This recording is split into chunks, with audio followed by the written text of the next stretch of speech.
Hi guys, this is Jake at Canadian Cutting Edge, coming to you from southwestern Ontario, just outside of Waterloo, between Waterloo and St. Agatha is just over there. Waterloo is just over there. This is my in-laws' backyard on the patio, and we're looking at the HX Outdoors D-123. I ordered this myself from GearBEst.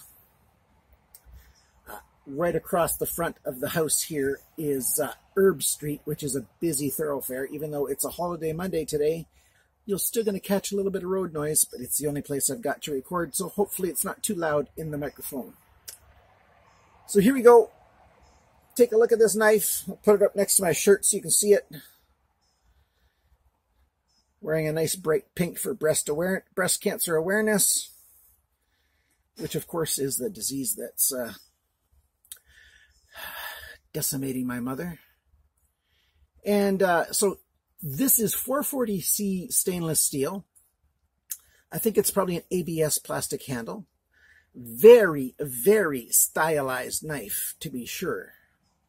And I'll tell you right now, before we go to the desktop description of this knife, this is not, in my opinion, a functional knife. This is a fun knife, a enjoyment knife, a kind of display knife, probably something more attractive to 14, 15, 16-year-olds than it is to men who are doing bushcrafting. But it does work a little bit. And when I got it at a flash sale, I just said, you know, I got to pick that guy up. He looks a little bit cool. I was reminiscing of my childhood days of being a knife lover and being a kid, and I always wanted a knife like this. So I picked it up. If you're interested at all in this knife, stick around for the full review.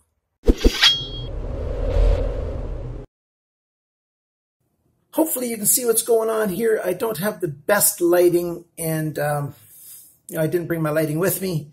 I'm right next to a patio window light coming in from this side, so hopefully it looks okay. Here's that sheath again. Hopefully I can get some good close-ups of this. It's a sheath that has nice snaps on it. You put your belt through there, and it's even got some Velcro to help hold it. And of course your belt will go through that space right there. Not bad. 2 loops holding it, snaps in place. That holds it very, very securely on your pants. You also have these loops back here that you can go through. So you can connect this system. If you've got a MOLLE type system, you can connect it that way. You could take this cordage out and use these holes and strap it onto something. You know, there's a lot of different ways to put it on something that you want. And as I said in the introduction, you can unwrap this and use it to tie around your leg if you wanted to.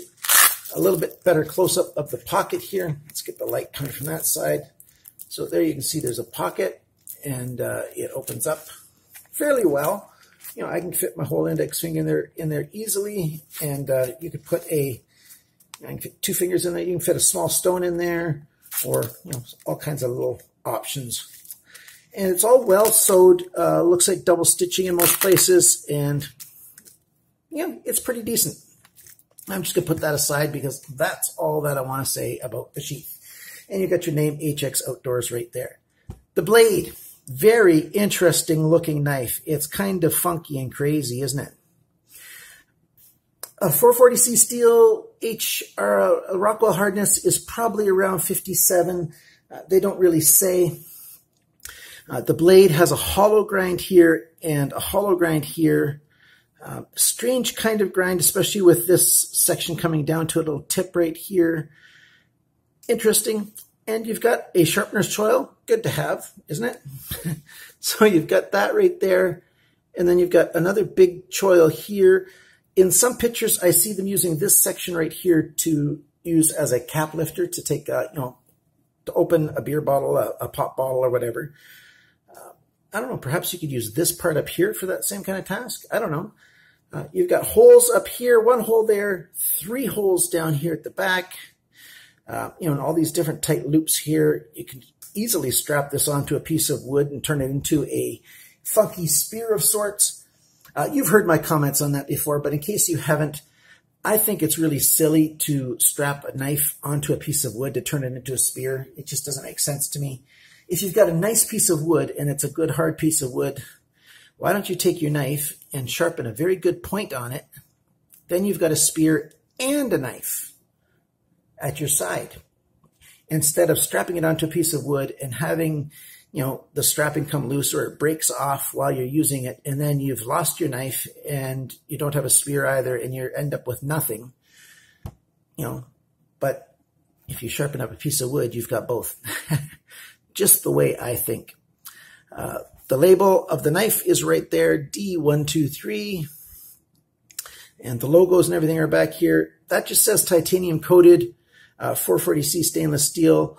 There's no name to this model that I could find. There's their Chinese logo and then the English logo with that, it's some sort of ungulate, some kind of deer or something. It almost looks like it has a lion's mane. It's a cool little graphic that they have for their company.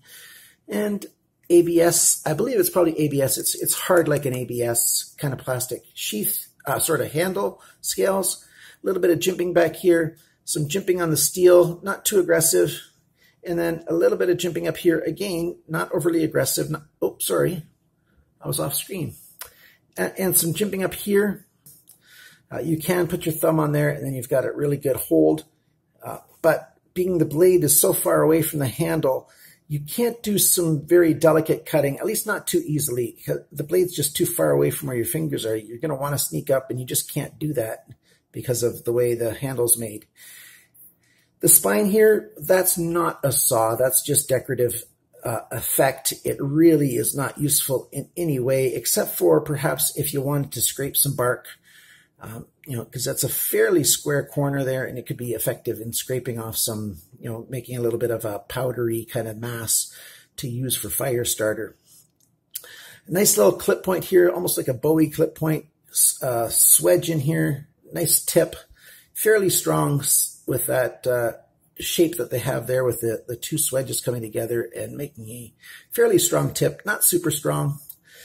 Handle is very stylized, and so you've got a index finger, your middle fingers, your pinky finger back here, and it looks like it's only going to fit a very few hands, but it actually fits a fair range of hands. For men, if your hands are in the large category, but not too close to extra large, this will fit all the way down to, the small end of medium.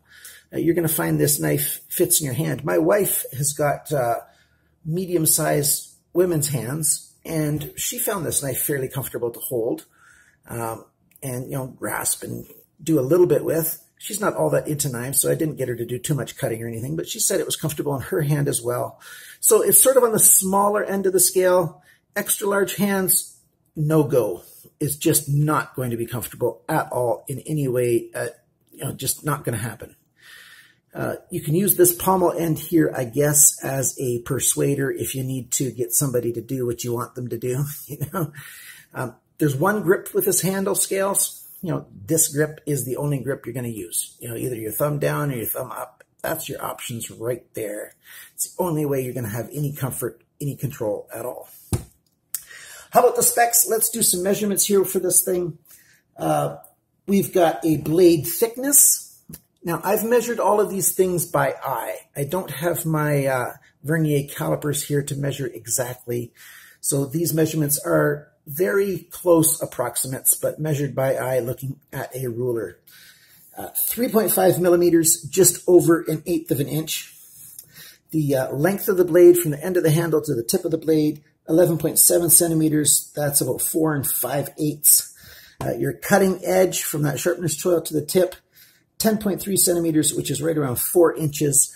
And I don't have anything with me to measure the thickness behind the grind. And on this knife, I don't really care because it's not a working knife, really. It's a play knife. It's a toy.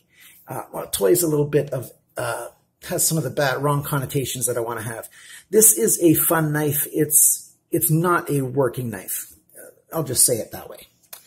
The handle scales, I believe that's ABS. They don't say anywhere exactly what it is, at least not that I saw. And again, I don't have internet here at my in-laws. and I don't have data on my phone. You know, I just have never been able to afford that. And I've got a $15 a month cell plan. I'm not going to drop that plan just to get data. I'd have to get a brand new plan, and I'd be paying like 50, 60 bucks a month for one phone, and I'm not doing that.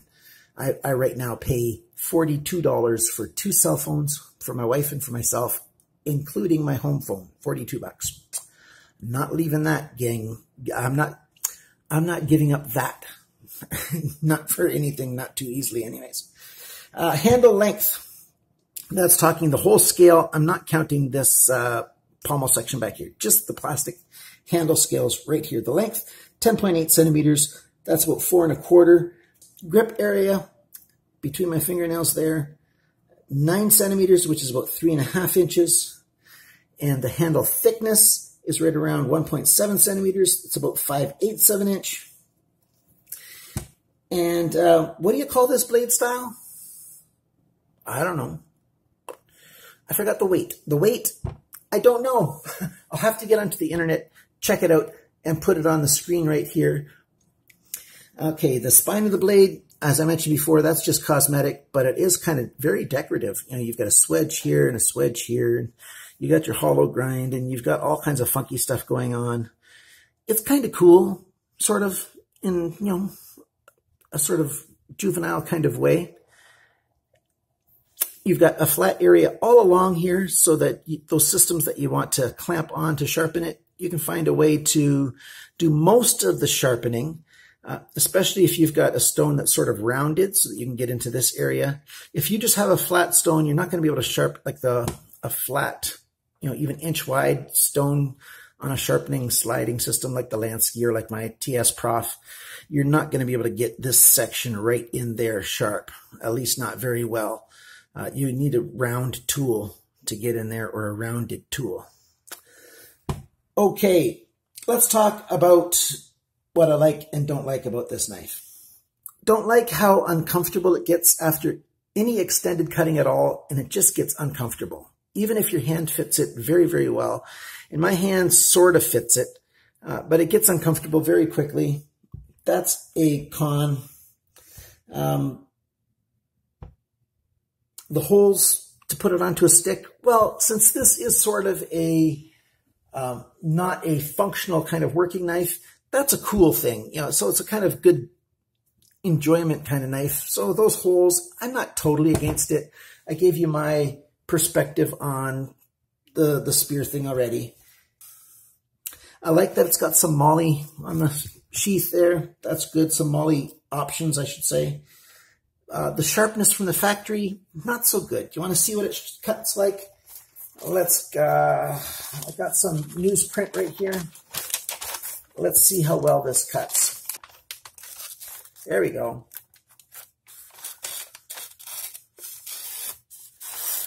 I can sort of get it to cut. This section here was not very sharp from the factory. Oh, scared myself a little. That section there was not very sharp from the factory. This belly up front, it's a bit better. It's just hard to hold the newsprint and under this camera at the same time. So you can see it's sort of right there, it's cutting. And again, this is newsprint. Newsprint doesn't cut that easily, so it's doing okay on newsprint. You know, so there you have it. This, again, since it's not a working knife, I don't really mind if I don't show you how much it works as well as cutting. It's just not that great that way. So, I don't know. I think that's all I have to really say about this knife. If you really like the styling, go for it. If you want a working knife, don't buy it. That's just the way it is. So this knife does have an audience for it. Just like other knives, knives are made not for everybody. There's a wide variety of knives, and I like that fact because there's a wide variety of people who want the knives. So, you know, it makes me chuckle when people say, oh, no, that's not a good knife at all. Well, hey, it's not good for you. It might be good for somebody else. So instead of, I don't judge a knife as being good or bad generally, except for in terms of its workmanship and things. In terms of its appeal, I don't judge it as good or bad. It's just, it might appeal to some, it might not appeal to others, and that's just fine.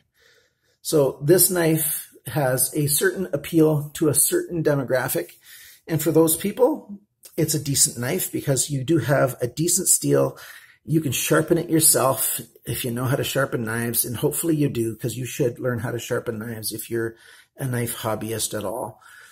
But for the last time, I'm going to say this is not a working outdoorsman kind of knife. It's not even a tactical kind of knife. It's not effective tactical. I'm not trained tactically, but you know, it's just too funky and strange for, you know, taking to battle with you, you know. So there you go. There's the knife. I got it at a really reasonable price. I think it was around $22 Canadian when I bought it. It was like 18 something US. And for a funky kind of fun kind of knife, hey, that's not bad. That's a pretty good deal. So if you're into this, go for it. If you're not, pass it on to somebody else. Thank you so much for watching. Please leave your comments and your questions and anything you'd like to say in the comment section below. I've got a link for GearBEst to buy this in the description below. Thank you for using my links. It really helps this channel to be sustained. Thank you for the thumbs up. You don't have to like the knife to give me